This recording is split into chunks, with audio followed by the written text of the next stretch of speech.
welcome to this week's episode of Tired and Thriving, a podcast recognizing just how tired and exhausted we all are while discussing ways to still thrive. Whether it's something big like committing to that hour workout or something small like staring up at the puffy clouds, we are here to help each other thrive. I'm your host, Samantha Gray, and this week's guest is Karine Charlebois. Hi, Karine. How are you doing? Thank you so much. Doing good. I'm obviously tired, so. Oh my gosh, yes. Let me give your introduction. Karine is a superhuman in my eyes, as she's a director up in Canada who also teaches storyboards, works on her own pitches, is a comic artist, and a wife and mother of two. Wow, like that's so much. It's a lot, but it's I wouldn't have it any other way. That's really sweet. How do you manage to juggle so many responsibilities at once? I think part of it is the idea that I have to get it done. So it's always been in me that I need to get things done and I need to take on the responsibilities. It's also a little bit my control freak side of if I want it done well, then I have to do it. So I need to let go of some of that. But yeah, it's just, well, I'm almost 50. And so it's been a long career for me. I started in animation in 1996. And I've spent most of my career as a storyboard artist. And at one point, my kids were old enough to not need me to be around. So instead of being a freelance storyboard artist from home, I started looking to go and do storyboard supervision and started to do that in 2017. And at the same time, I was thinking about how there were such a big need for storyboard artists in the industry, and the people coming out of schools were being very well trained to be animators, but not necessarily storyboard artists. So I said maybe I could go and teach storyboarding, and eventually found an animation school in Montreal that was in need of a storyboard teacher. So I started teaching storyboards, and now I'm doing that for 5 years. So it's oh wow, I've been doing that for 5 years now, and it's all a question of it needs to get done, so I might as well do it. Yeah, that's mostly what motivates me. Is just I like to get things done. I like that. So going back to how you were saying you started in 96 in the industry. Yeah. I guess I want to start in the very beginning. How did you get into the path of animation and where you are now? I actually didn't know that it was possible to work in animation when I was growing up. I always loved cartoons. I was glued to the TV, Saturday morning cartoons, and then in Canada came Teletoon and channels dedicated to cartoons, like 24/7. That was amazing. But I didn't know that this was something that was actually possible for someone in Montreal. So I was originally planning to become a veterinarian. And then when I was in school, I realized at one point that the classes were way too theoretical, not enough practice. I needed more hands-on stuff. So I ended up, and my friends were all saying, oh, you're so good at drawing, you should do something with the drawing. So I changed programs from pure and applied sciences to arts and communication with the goal of going into advertising. And then I didn't get into school for that. So my mom, who's an accountant, said, you should go to the business school and get a degree in marketing. So I went and got my bachelor's degree in business administration and marketing, but it was in my last semester of university that I was made aware that Disney was opening studios in Toronto and Vancouver. And so I sent in an application and a portfolio, and they sent me a test, which in retrospect I realized was a storyboard test. And then they sent me the most encouraging rejection letter ever that basically said, "You're not quite there yet. Work a little bit more and apply later." And that was what lit the fire under my behind to find work in animation. So I started looking around for art jobs, drawing jobs in order to build my portfolio and build my skills to apply to Disney again. And I never ended up applying at Disney because I found a job doing storyboard cleanup for an independent storyboard artist who then introduced me to directors and studios in Montreal. And that's when I discovered that we actually have animation studios in Montreal. Oh my And that's how God. I started in the industry. And my first in-studio job was doing storyboard revisions on the second season of Arthur. Oh, that's so cool. Also just coming back to the Disney rejection letter, it's I feel that's something that we don't get anymore, especially the past 10 years, where applying to jobs has been like no rejection, basically. It's the kind of ghosting aspect. So it's really Yeah, nice that you did get response and feedback that helped motivate you. And I wish studios, especially big ones like Disney, could still do that today. But I don't know. I wonder if it's like because there is so much more people now applying, or I don't know if you have it's any thoughts on that. it is possible that it's because the quantity of people applying is there's a lot more people applying. A lot more people know that it's actually a viable job, so they're going to Mm, take their chances even more because, people who work in this field are now easily accessible through the internet. So that makes yeah, it visible and people know that this exists. yeah. So that's one reason. The other reason is with time, with the years of how productions have been going, there's less and less time to get things done. Oh, And right. that Mm-hmm. means there's less time that you can spend sending those rejection letters to candidates. Yeah. And I don't know, maybe there is a little bit of the we don't want to say no, we don't want to hurt people's feelings, so we won't send the rejection letter. We'll only send to the ones who do get in. But Mm-hmm. I find that not doing that, not doing the I'm sorry your candidacy wasn't retained, maybe have taking the time to say a reason why, that gives the candidate actually something to work on to make their next application better. Yeah, And I agree with you, it's something missing now. I think that we should have more of this. definitely.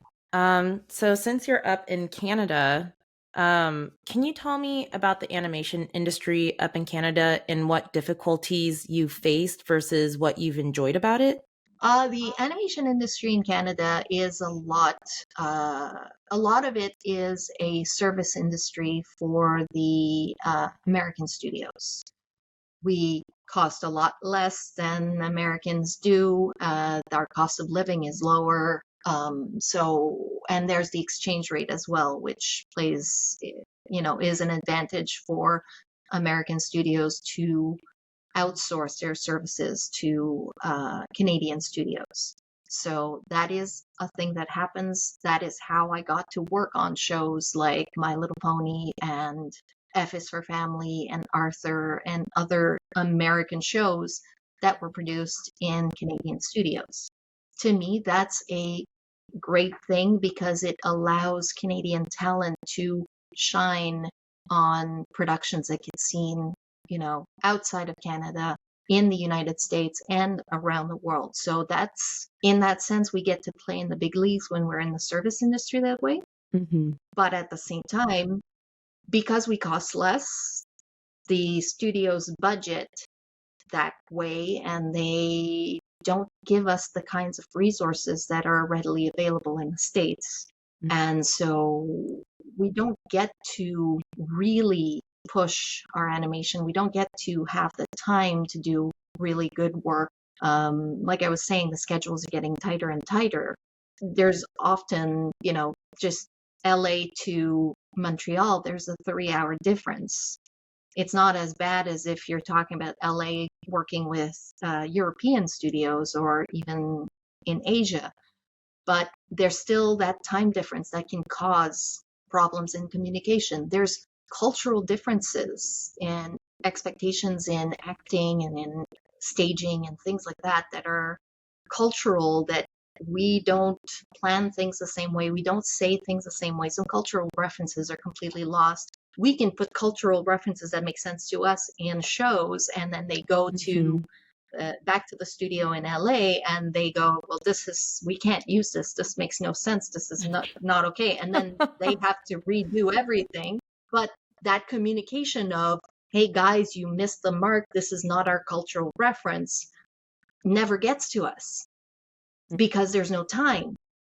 And so that's the frustrating thing about working on a lot of American productions, that there's like, because those budgets are tight, those timelines are tight, there's no time for us to really learn to do the job right in the first place.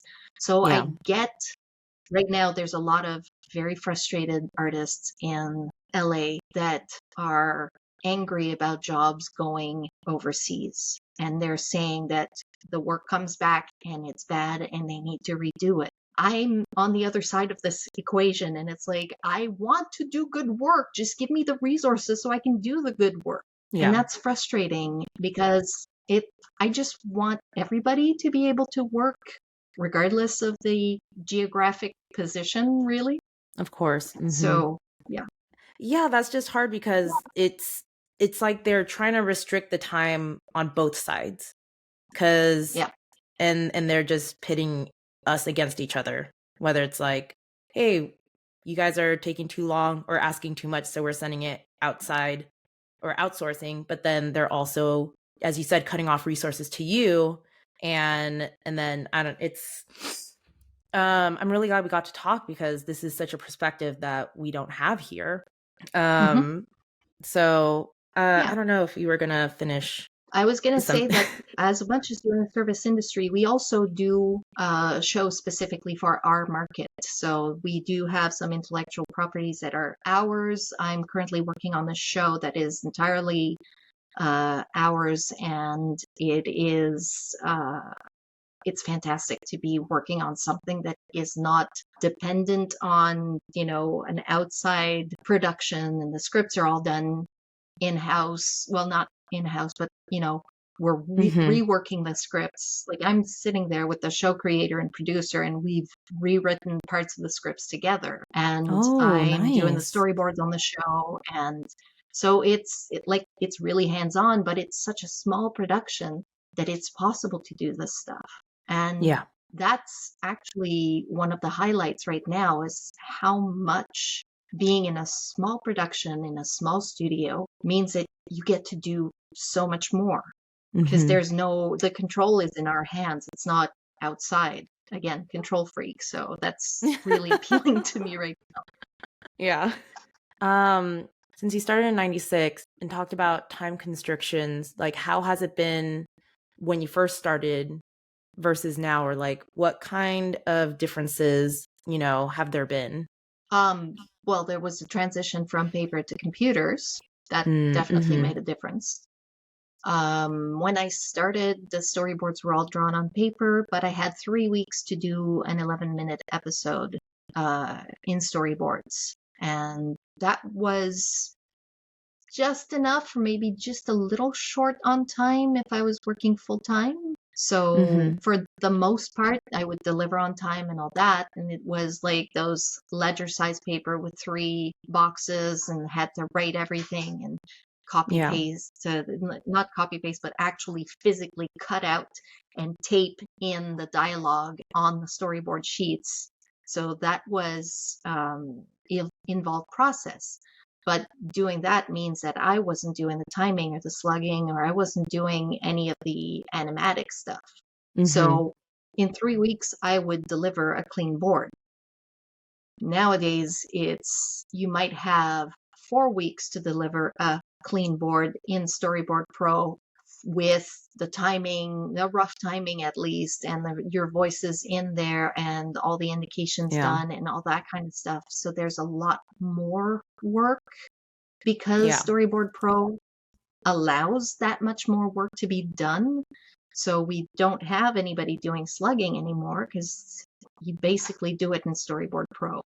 There's no, editors can come in and just, there's no scanning the drawings. There's no putting the drawings in a program to assemble everything. It's all in Storyboard Pro.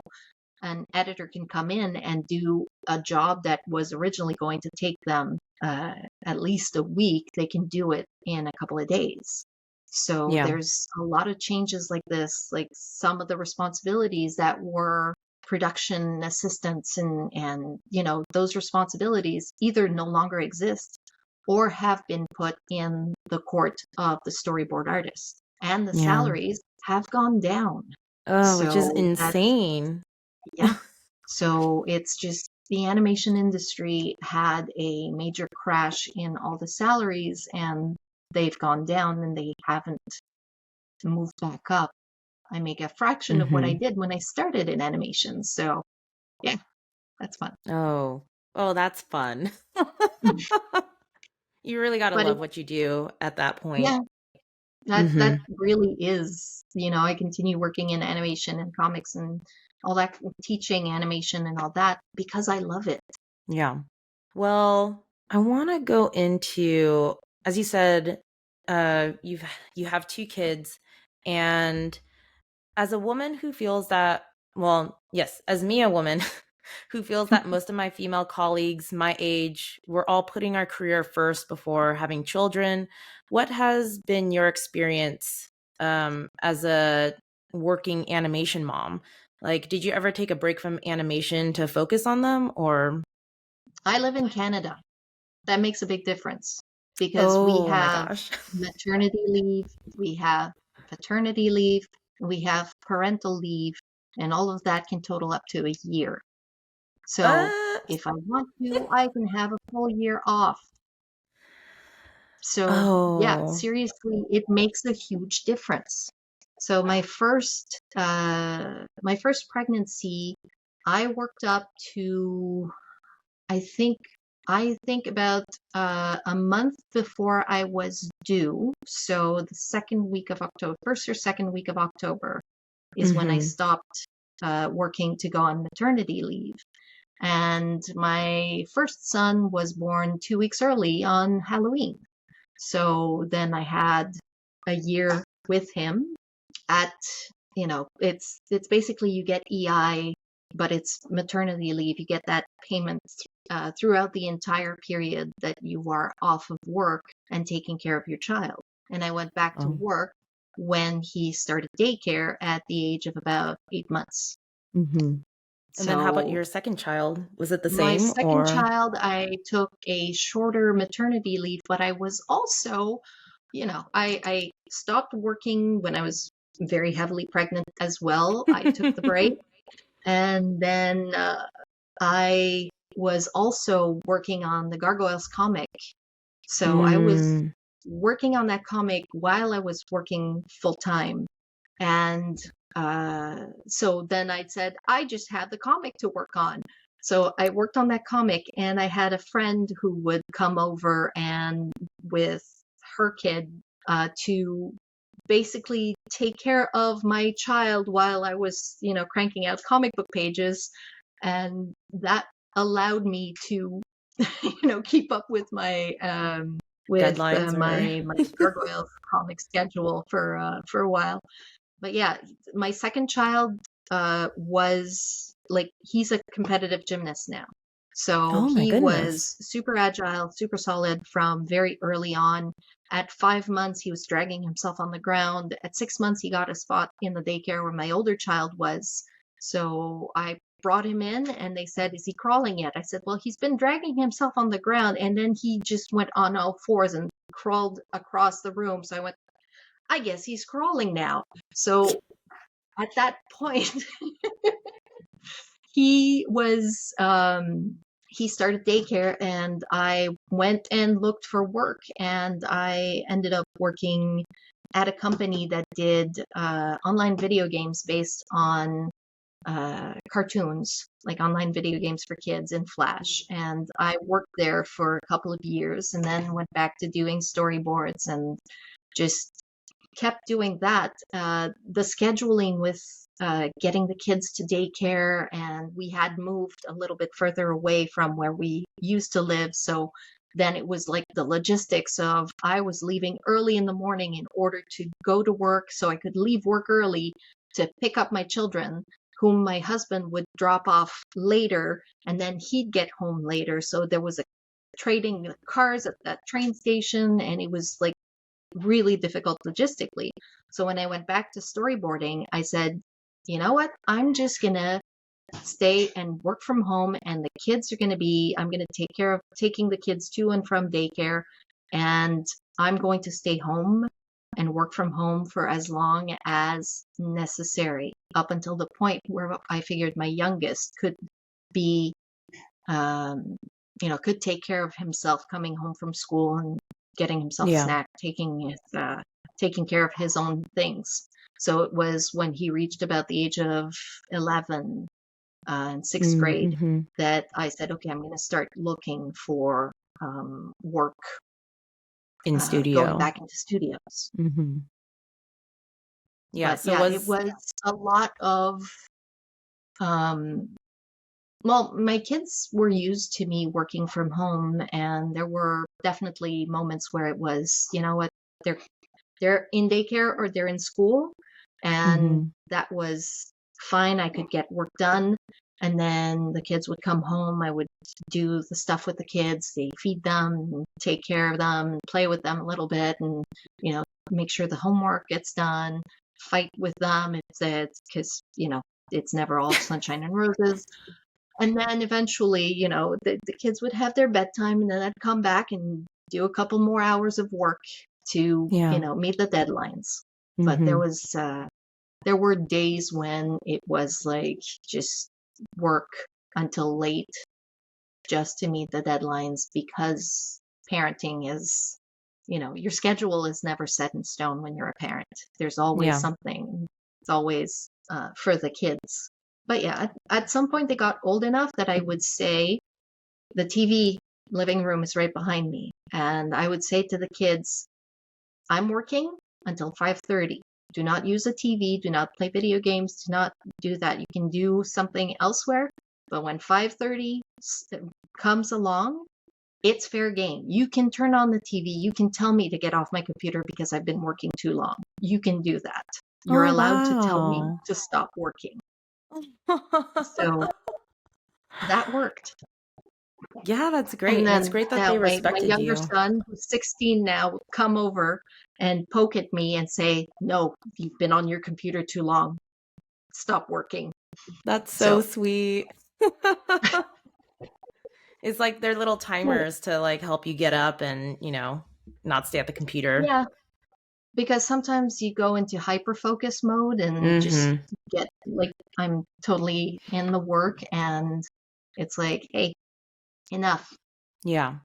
So when you worked at home, was that freelance at that time? Or would you say that was full-time work? It was full-time freelance. As in, the thing is, in Canada, working as a storyboard artist, it doesn't happen very often that you can be employed and storyboarding. Storyboard artists are usually hired as freelancers in the Canadian industry. Oh, okay. That's interesting. So most of my career has been freelance. Yeah. Oh, okay. I feel like the whole working from home obviously has changed so much since COVID. So it's like, yes, we can be full-time, like supposedly in-house artists, but we're just working from home, and it's not so much freelance anymore. Or if you do accept freelance, then you're just like trapped inside. But back to kids, I wanted to ask, what advice would you like to give to anyone who wants to have kids in a career in animation like you? Or what do you wish you knew before getting to this point? My advice, especially for people who are in the US and don't have access to maternity leave or things like that, is to um, check with organizations, check with the systems you have in place, unions, if there's anything that the unions can do for you in terms of getting you at least some part of maternity pay or something like that that extends your maternity leave, because I Mm-hmm. find it really honestly kind of gross that you guys don't get to spend any time, like in the formative time, with your children. This Yeah. is really frustrating to see. So definitely, if you're going to have kids, plan ahead, um, set money aside, save, invest, make sure that you've got a good buffer, nest egg, something like that, to be able to take the time with your kids. Kids are expensive, and Mm-hmm. just, the medical system, the paying the hospital to give birth, that's like, it blows my mind that you guys have to deal with this. It really makes me angry that this is what you guys have to live with.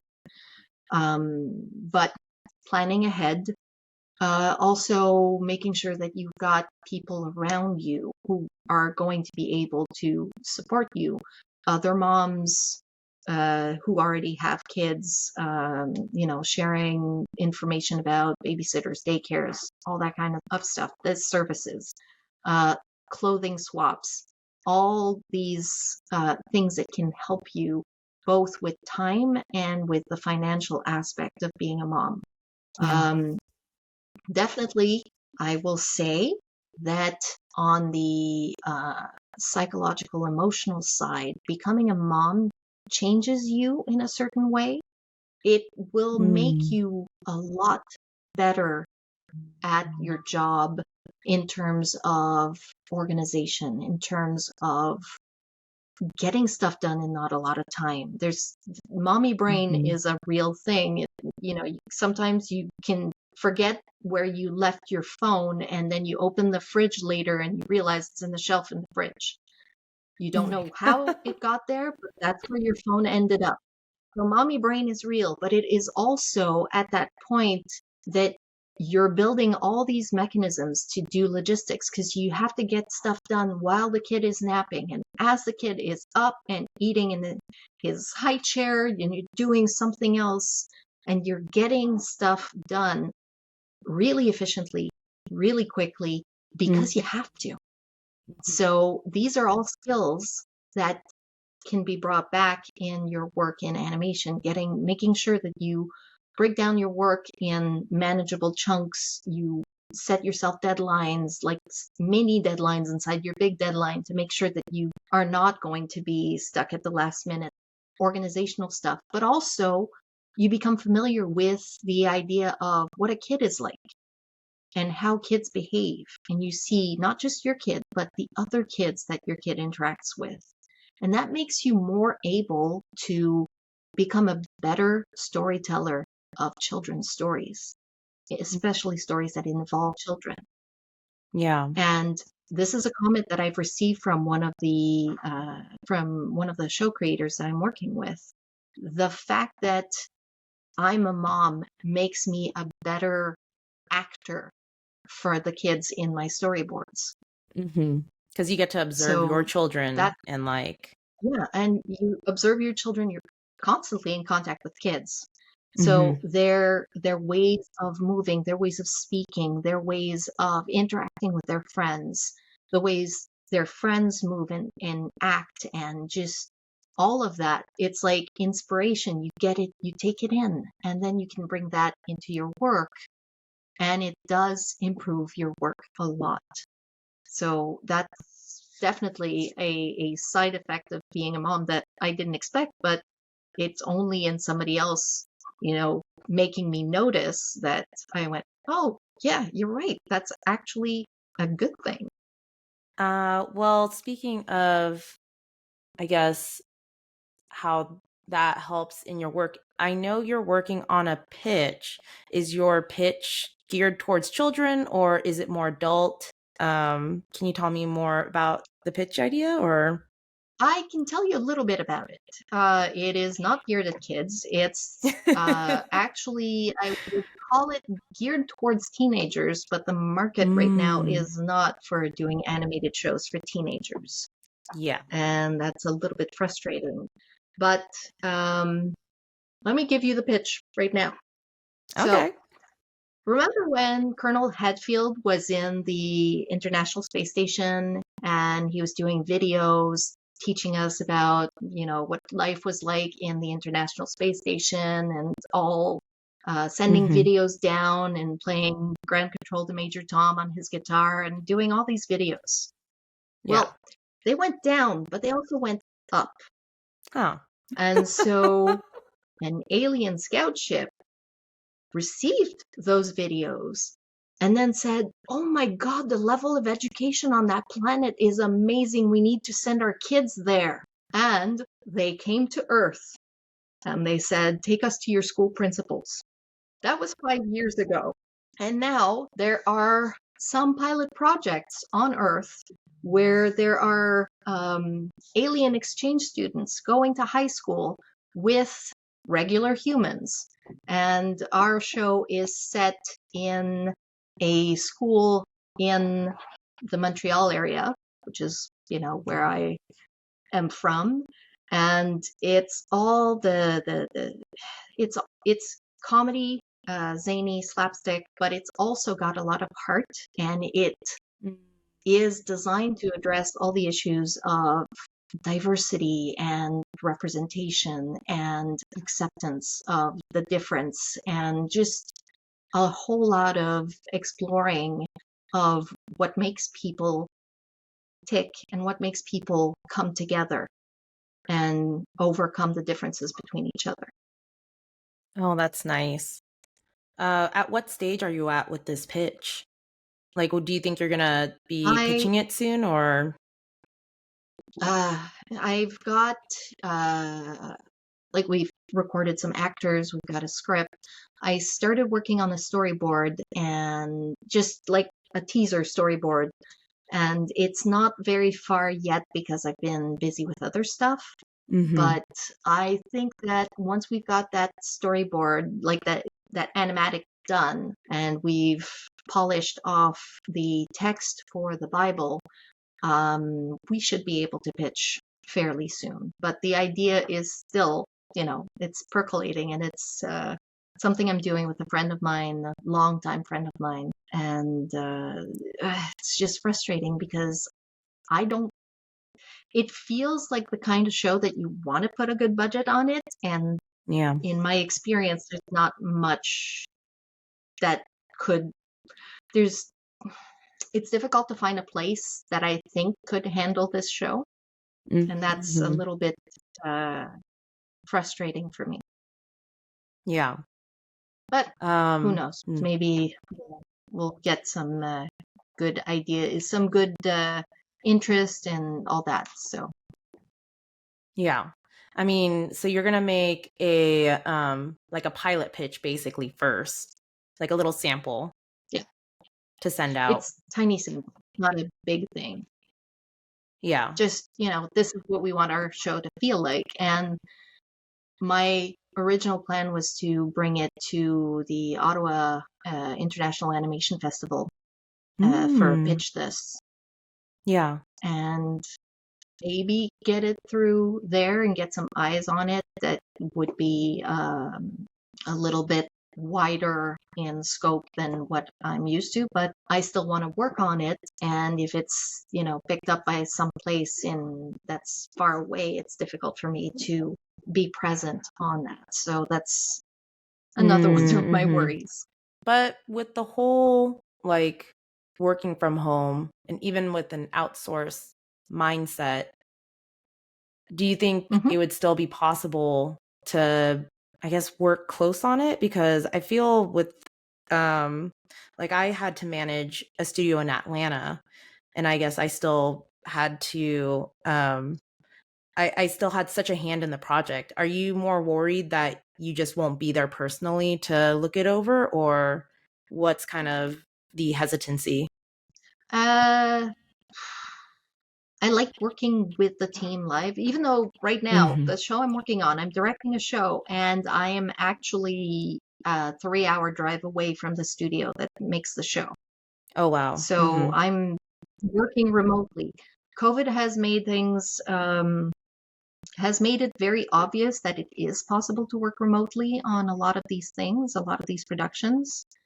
And maybe I worry for nothing, but at the same time, I'd like to be able to show up in person um, to be working on this thing that I created with the people that are going to help me bring it to life. And that's kind of, it's one of the reasons I wanted to go back in studio. It was getting really draining to just be by myself. I'm an extrovert. I don't do well with the just being alone all the time.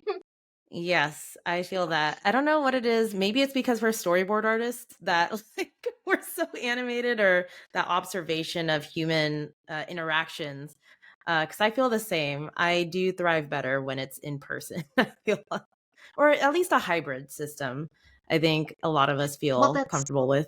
yeah, that's definitely what I prefer is a hybrid system because yes, there are moments where I need to be like just close off all distractions and I need to get the work done. But there are moments where it's so much better to have a meeting in person than to have it over a screen.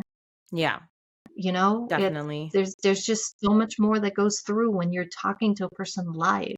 Hmm. I also like the aspect where um, if you have a note or if you need to talk to somebody, when you're just like messaging on Slack, it takes a while. And then, but if you're in office, you could just like walk up to them and just be like, tap, tap on the shoulder. Hey, can we talk about this background or like this, storyboard? It's like Yes, those moments make it so much easier. it does, and they're fun. They're fun moments. I'm working on something and then I go, ugh, I'm not sure if I can do that because the rigging of the character. So I wait, can you come here and check the storyboard to see if that works with your rigging? And then Mm. the rigger can look over it, like the rigging lead can look over it and say, yeah, this pose won't work. We can't do that with the rig. And then I suggest something else. And she goes, that's perfect. Let's do that. And there, boom, resolve. But also, we problem solve together, Yeah. and that that's fantastic. That's such a great feeling to go, hey, we did something together. We resolved the problem, and it was fast and it was easy because we were face to face and we could show this. We could do it right there. Hmm. So I agree. So I feel like you've achieved so much already. Is there anything else you want to achieve and go for that you feel you haven't reached yet? my goal was to be a series director. So that Mm. goal like is brand new. I just started in July to actually be directing a series, and I really like it and I want to continue doing it for a while. Ultimately, a goal would be to pitch something of my own and to make it come to life. That is the next goal on my list. But yeah, so that's definitely where I want to go. Um, I don't know. I've storyboarded in movies. I've done a lot of work in several different departments of animation. I prefer working in TV over working in feature. Mm, I think hmm. there's more room to tell a story over a longer period of time. Um, but yeah, no, really, at this point, I'm just basking in the glow of having achieved one of my goals, Yes. and the next one is actually pitching something that gets picked up. Yeah, so you're already working towards it. You're like basking in the directing, and then you're like, okay, but like I'm setting up that back burner for like my pitching project. Yeah, well, that's pretty much it. In a certain way, the saying like my portfolio is not just, having been a storyboard artist and a storyboard supervisor and all that. Like now I'm actually a series director, which means I've got the credentials on my CV to say, hey, trust me with this show. So Yeah. that's and the other goal is with the teaching, I want to continue doing that. That's definitely something that I'm very much enjoying. And I want to see what my students are going to be doing once they start their careers and where they're going, and I want to be able to follow what they accomplish because some of them are really freaking amazing. And Yeah. I just want to be kept aware of where they're going, what they're doing, and eventually, hire some of them so they can work for me. Yeah. Oh, I like that.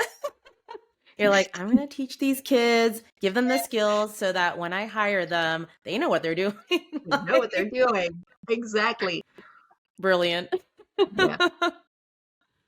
Yeah, it's uh, totally I'm totally being selfish. I'm just, making sure that somebody else can pick up the slack when I'm no longer storyboarding, because that's oh, honestly, yeah. It's so important to have storyboarders who trust you, first of all, in what you're directing or like what direction you're taking them, but also that you can work well with. And since you've already been teaching them, that just cuts like the first quarter of production that usually is the hardest of like, I need to teach you my yeah, way of, how to do things. but it's also they know me, they know how I work, they know what to expect from me Hmm. as much as I know what to expect from them. So there's no question at the point of hiring them. There's not going to be the same questions of did I hire the right person for the job? I know I hired the right person for the job because I've seen their student work and I know how much they progressed and I know what they're doing. But they Yeah, also know how I work and they know what I am expecting. So yeah, it's in that sense a win-win. definitely. Is there anything recently or in the past couple years that you would say has been inspiring in your life lately that has got you feeling passionate and invigorated? I I can talk about an aspect for animation, and it's going to go back to my students because of the fact that uh, the school where I teach has a lot of international students. So students are coming in from all over the world, and they're coming to Montreal to study animation. Oh, And wow. Hmm. the class that I taught last year, I think was my favorite in terms of just the ideas and the communication and the diversity and just like I had students from Mexico, Nepal, Guatemala, Kazakhstan, Israel, France, just from everywhere, and some locals. But this diversity in the classroom meant that every time there was critiques or pitches or things like that, you would have people chiming in with ideas and perspectives and creativity and all those things coming from different backgrounds means that the absolute explosion of creativity that was in that classroom was insane. And the commenting and the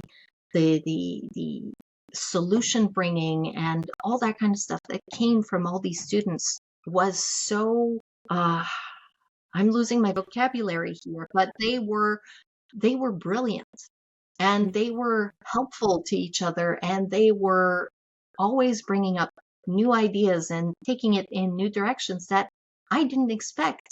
And that was to me super, super inspiring. Yeah. And yeah, in a non animation sense, with the pandemic, it's been, you know, in animation, we continued working during the pandemic because nothing else was getting done in entertainment. So we were the ones who would get all the shows done. Yeah. But we were also confined and we couldn't go anywhere or see anyone and all that. And I started gardening. And Mm. so I started garden and planting stuff and working the earth and just growing things and And I realized I did it a few years, and then one summer I didn't have time, so I didn't touch my garden. I only got like the remnants of tomatoes that had seeded from the previous years and things like that. I just grabbed what was there, but I didn't actively work on my garden. And I realized in the fall just how much that moment of being in my garden, my hands in the dirt and all that, was causing me to be more mindful and was making me be in the moment and was pushing Oh, away all the worries and all the stress and all the stuff that the twirling thoughts in my head is I need to do this, I need to have that done, and I need to go back to the and everything kind of shut off when I went into the garden, put my hands in the dirt. And when I didn't do that summer, it really affected me a lot later on in the fall. And I was also working on a terrible show with a terrible schedule and just yeah. requests that were out of the norm, and just it was a really bad experience, and I ended up going on burnout. But I think that just not being in that mindfulness during the summer did not help, and I realized just how much I was missing that. So I gardened again this year, and it's so much better. So I realized that was something that I need. I need that nature meditation, I guess. Yeah. Which I've heard frequently with gardeners. It's very meditative, and it's that thing where it's like, because you're working with your hands and as you said, you have to be in the moment, it just kind of that focus takes everything away. Which is Yeah. so beautiful. Oh, I'm so happy for you. Ooh, what kind of vegetables have you grown? I grew some squashes, which I thought would be delicata squash, but they turned out to be a mutant hybrid of some sort. So it's like a dark green, stripy, probably most similar to a spaghetti squash, but it's Yeah. dark green and stripy. So I grew those. I grew a lot of green beans. I grew some jalapeno peppers, which I made poppers from last weekend. I grew strawberries, some asparagus, onions, green onions, tons of dill. Oh my Dill went God. crazy this year. Um, and the basil as well went absolutely nuts. And I have uh, cabbages and Brussels sprouts, which I will harvest soonish because it's starting to get really cold here. And yeah, a whole bunch of things like that. And we also have rhubarb that comes back every year, so that's really, really nice. And also, I'm Oh, growing grapes on my back fence, and I make jam from it every year. that's so cool. My mom used to make fig jam. We had a fig tree. And so the Oh, abundance of figs, she would just like, it was amazing. So it's great that you have so much produce to be able to supply for yourself. And I'm sure like friends, because that seems like a the lot. problem is that it all gets ripe or ready at the same time. So you're like, okay, I would love to go into my garden, just grab a zucchini and have it for dinner. But it's like went on vacation and came back from vacation and I had like 7 baseball bats in my zucchini, like yellow squash zucchini, like they were huge Oh and my they were gosh. all at the same time. And I'm like, ah. You're like, I can't eat all this. Like, Yes, and the basil was humongous, and ah, it's just I had friends come over and here, come and clip some basil off of my plants because there's way too much of it. And it just started yeah. from a little seedling pot that I put out, and I separated and I just planted it in my garden, and they just sprouted and went crazy huge. So yeah, definitely I had people come over and please come and take stuff. The same thing with the grapes. I made 53 jars, and that's a little compared to how many I make usually because Yeah. I have enough grapes on my fence to do 5 times that. Oh my God. Oh, that's amazing. Yeah. I'm glad you have a green thumb because I feel like that's something I'm lacking. Usually, it's not like this. This year was special because we had so much rain over the summer. Oh, mm-hmm. So we had a very rainy summer, which means we got back from vacation and the garden had exploded in produce. But usually it's pretty dry where I live. Mm, So yeah, this was insane. So yeah. yeah, a beautiful bounty. Yeah. In the vein of funsies, is there a random animal fact you can tell me?